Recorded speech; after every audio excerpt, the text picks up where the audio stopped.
ಮನ್ ಕಿ ಬಾತ್ ದೇಶವಾಸಿಗಳಿಗೆ ಸ್ಫೂರ್ತಿದಾಯಕವಾಗುತ್ತಿದ್ದು ಅದರಿಂದಾಗಿ ಜನಶಕ್ತಿಯ ಬಲ ಹೆಚ್ಚುವಂತಾಗಿದೆ. ಜನಶಕ್ತಿಯಿಂದಾಗಿ ದೇಶವು ಇಂದು ಪ್ರಗತಿಯ ಹಾದಿಯಲ್ಲಿ ಸಾಗುತ್ತಿದೆ ಎಂದು ಪ್ರಧಾನಿ ನರೇಂದ್ರ ಮೋದಿ ಹೇಳಿದ್ದಾರೆ.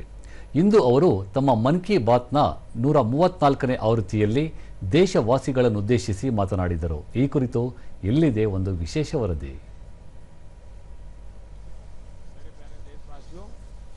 नमस्कार। मन की बात में एक बार फिर आपसे जुड़कर मुझे बेहद खुशी हो रही है। ಪ್ರಧಾನಿ ನರೇಂದ್ರ ಮೋದಿ ತಮ್ಮ ಮನ್ ಕಿ ಬಾತ್ನ 134ನೇ ಆವೃತ್ತಿಯನ್ನು ಸ್ಫೂರ್ತಿದಾಯಕ ಉದಾಹರಣೆಗಳಿಗೆ ಮೀಸಲಿಟ್ಟಿದ್ದಾರೆ. ಕ್ರೀಡಾ ಕ್ಷೇತ್ರದಿಂದ ಹಿಡಿದು ಕೃಷಿಯವರೆಗೆ, ಶಿಕ್ಷಣ ಕ್ಷೇತ್ರದಿಂದ ಹಿಡಿದು ಖಗೋಳ ಅಧ್ಯಯನದವರೆಗೆ ಹಲವು ಉದಾಹರಣೆಗಳನ್ನು ಉದಾಹರಿಸಿದ್ದಾರೆ. ದೇಶದ ಕೃಷಿ ಅರ್ಥವ್ಯವಸ್ಥೆಗೆ ಮಾವು ಬೆಳೆಗಾರರು ಗಣನೀಯ ಕೊಡುಗೆ ನೀಡುತ್ತಿದ್ದಾರೆ. ದೇಶಿ ಮಾವಿನ ತಳಿಗಳು ಇದೀಗ ವಿದೇಶಗಳಲ್ಲೂ ಪ್ರಖ್ಯಾತಿ ಹೊಂದುತ್ತಿದ್ದು ಆತ್ಮನಿರ್ಭರ ಭಾರತ ನಿರ್ಮಾಣಕ್ಕೆ ಕೃಷಿ ಮತ್ತು ತೋಟಗಾರಿಕೆ ಸಂಪೂರ್ಣ ಸಹಕಾರಿಯಾಗಿದೆ ಎಂದು ಪ್ರಧಾನಿ ನರೇಂದ್ರ ಮೋದಿ ಹೇಳಿದ್ದಾರೆ. ಇದರೊಂದಿಗೆ ಭಾರತ ಸರ್ಕಾರವು ದೇಶದ ಅಮೂಲ್ಯ ಪರಂಪರೆಯನ್ನು ಸಂರಕ್ಷಿಸಲು ಜ್ಞಾನ ಭಾರತಂ ಅಭಿಯಾನವನ್ನು ಕೈಗೊಂಡಿರುವ ಬಗ್ಗೆಯೂ ಪ್ರಧಾನಿ ಮನ್ ಕಿ ಬಾತ್ನಲ್ಲಿ ವಿಶೇಷವಾಗಿ ಉಲ್ಲೇಖಿಸಿದ್ದಾರೆ.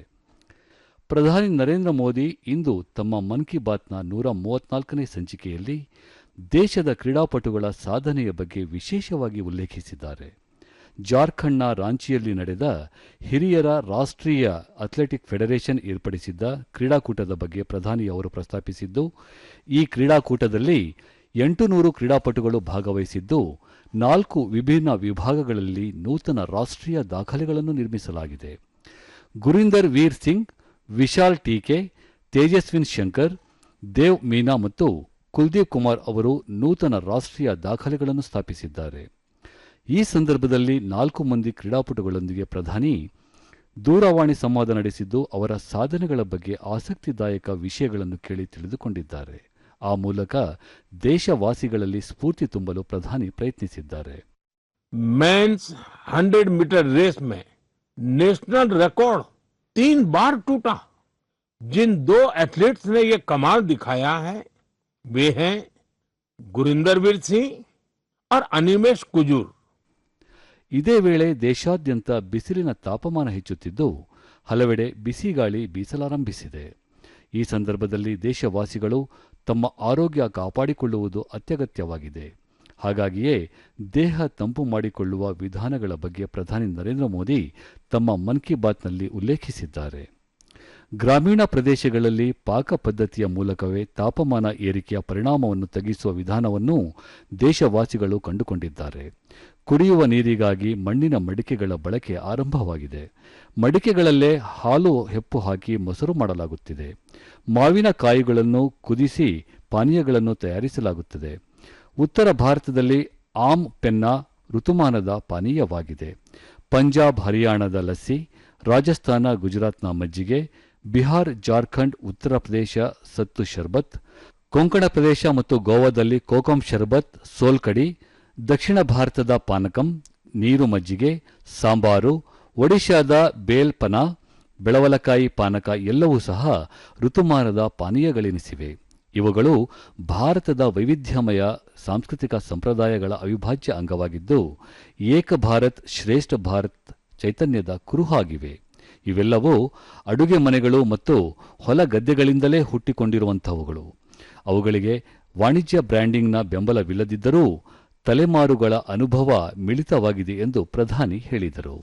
मेरे प्यारे देशवासियों, इस समय देश के ज्यादातर हिस्सों में बहुत गर्मी पड़ रही है. तेज धूप, गर्म हवाएं, ऐसे मौसम में अपना ध्यान रखना बहुत जरूरी है. ಬೇಸಿಗೆ ಋತುವಿನಲ್ಲಿ ಬರುವ ಮಾವಿನ ಹಣ್ಣಿನ ಬಗ್ಗೆ ಪ್ರಧಾನಿ ನರೇಂದ್ರ ಮೋದಿ ತಮ್ಮ ಮನದ ಮಾತಿನಲ್ಲಿ ಉಲ್ಲೇಖಿಸಿದ್ದಾರೆ. ಪ್ರತಿಯೊಂದು ಪ್ರದೇಶದಲ್ಲೂ ವಿಶಿಷ್ಟವಾದ ಮಾವು, ಅದರದ್ದೇ ಆದ ರುಚಿ ಹಾಗೂ ಪರಿಮಳ ಕಂಡುಬರುತ್ತದೆ. ಮಹಾರಾಷ್ಟ್ರ ಮತ್ತು ಕೊಂಕಣದ ಹಾಫಸ್, ಆಲ್ಫಾನ್ಸೋ, ಗುಜರಾತ್ನ ಕೇಸರ್, ಉತ್ತರ ಪ್ರದೇಶದ ದಶಹರಿ, ಕಾಶಿಯ ಲಂಗ್ಡಾ, ಬಿಹಾರದ ಜರ್ದಾಲು, ಚೌಸಾ, ಮಾಲ್ಡಾ, ದಕ್ಷಿಣ ಭಾರತದ ಬಂಗನ್ಪಲ್ಲಿ, ತೋತಾಪುರಿ, ನೀಲಂ, ಮಲ್ಗೋಬಾ, ಪಶ್ಚಿಮ ಬಂಗಾಳದ ಹಿಮ್ಸಾಗರ್, ಒಡಿಶಾ ಮತ್ತು ಆಂಧ್ರ ಪ್ರದೇಶದ ಸುವರ್ಣರೇಖಾ ಮಾವಿನ ತಳಿಗಳ ಬಗ್ಗೆ ಉಲ್ಲೇಖಿಸಿದ್ದಾರೆ. ಸ್ಥಳ ಬದಲಾದಂತೆ ಮಾವಿನ ರೂಪ, ಬಣ್ಣ ಮತ್ತು ರುಚಿಯೂ ಬದಲಾಗುತ್ತದೆ. ಮಾವಿನ ಹಣ್ಣಿನ ಪ್ರಯಾಣ ಈಗ ಗ್ರಾಮ ಮಟ್ಟದಿಂದ ಜಾಗತಿಕ ಮಾರುಕಟ್ಟೆಯವರೆಗೂ ತಲುಪುತ್ತಿದೆ. ಹಾಗಾಗಿ ಮಾವು ಕೃಷಿಯಲ್ಲಿ ತೊಡಗಿರುವ ರೈತರು ಸಾಮಾನ್ಯ ರೈತರಲ್ಲ, ಬದಲಿಗೆ ಕೃಷಿ ಅರ್ಥವ್ಯವಸ್ಥೆಯ ಪ್ರಮುಖ ಪಾಲುದಾರರು ಎಂದು ಪ್ರಧಾನಿ ಅಭಿಪ್ರಾಯಪಟ್ಟಿದ್ದಾರೆ. ಪ್ರಧಾನಿ ಅವರ ನೆದರ್ಲ್ಯಾಂಡ್ ಪ್ರವಾಸದ ಸಂದರ್ಭದಲ್ಲಿ ಭಾರತಕ್ಕೆ ನೆದರ್ಲ್ಯಾಂಡ್ನಲ್ಲಿದ್ದ ಚೋಳರ ಕಾಲದ ಪ್ರಾಚೀನ ತಾಮ್ರ ಫಲಕಗಳನ್ನು ಮರಳಿಸಲಾಗಿದೆ. ಈ ಬಗ್ಗೆಯೂ ಪ್ರಧಾನಿ ನರೇಂದ್ರ ಮೋದಿ ಪ್ರಸ್ತಾಪಿಸಿದ್ದು, ಈ ತಾಮ್ರ ಫಲಕಗಳನ್ನು ವಾಪಸ್ ತಂದಿರುವುದರಿಂದ ಪ್ರಪಂಚಾದ್ಯಂತ ಭಾರತೀಯರು ಹೆಮ್ಮೆ ಪಡುವಂತಾಗಿದೆ ಎಂದಿದ್ದಾರೆ. ನೆದರ್ಲ್ಯಾಂಡ್ನಿಂದ ವಾಪಸ್ ತಂದಿರುವ ತಾಮ್ರ ಫಲಕಗಳಲ್ಲಿ 28 ದೊಡ್ಡವು ಹಾಗೂ 3 ಸಣ್ಣ ಫಲಕಗಳಿವೆ. ಮೊದಲನೇ ರಾಜರಾಜೇಂದ್ರ ಚೋಳ ಅವರ ತಂದೆ ರಾಜರಾಜ ಚೋಳ ಅವರು ಅನ್ನೈ ಮಂಗಲಂ ಗ್ರಾಮವನ್ನು ಬೌದ್ಧ ಮಠಕ್ಕೆ ದಾನ ಮಾಡಿರುವುದನ್ನು ಈ ತಾಮ್ರ ಫಲಕಗಳು ಉಲ್ಲೇಖಿಸುತ್ತವೆ.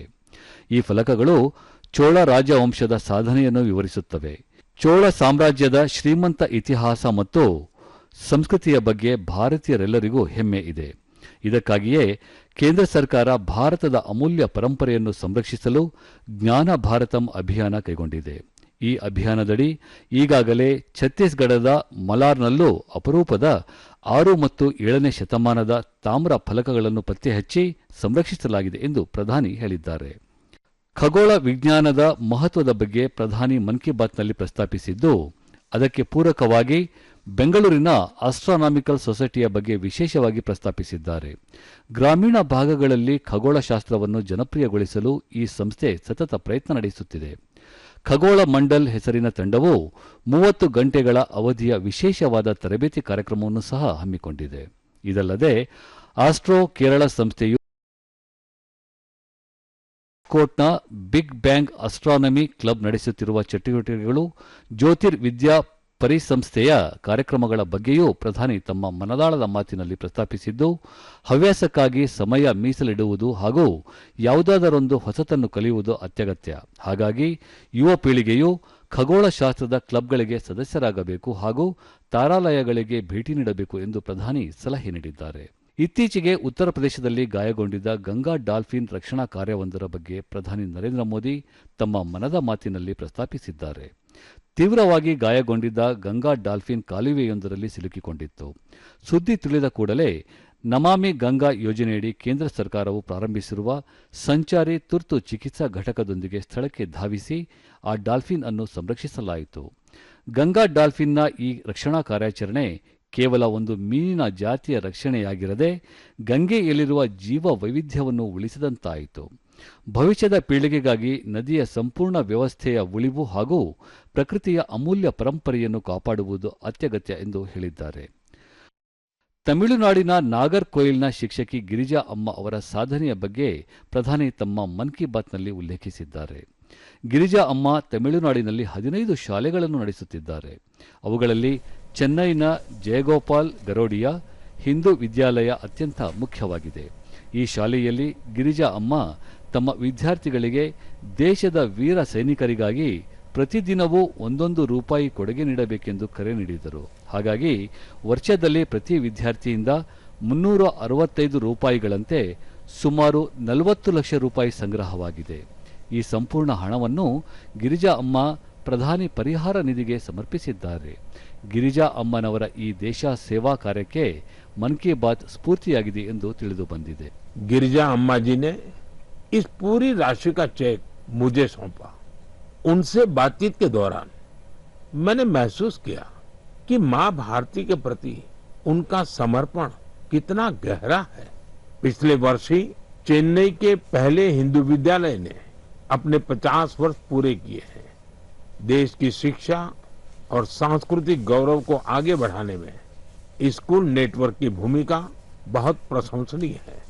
ಇಂತಹ ಸ್ಫೂರ್ತಿ ಪ್ರೇರಣೆಗಳಿಂದ ದೇಶದ ಜನಶಕ್ತಿ ಬಲಗೊಳ್ಳುತ್ತಿದೆ. ಅದರಿಂದಾಗಿ ದೇಶವು ಪ್ರಗತಿಯ ಹಾದಿಯಲ್ಲಿ ಮುಂದೆ ಸಾಗುತ್ತಿದೆ ಎಂದು ಪ್ರಧಾನಿ ಮನ್ ಕಿ ಬಾತ್ನಲ್ಲಿ ಹೇಳಿದ್ದಾರೆ.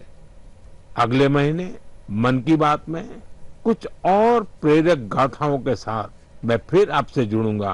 बहुत बहुत धन्यवाद. नमस्कार.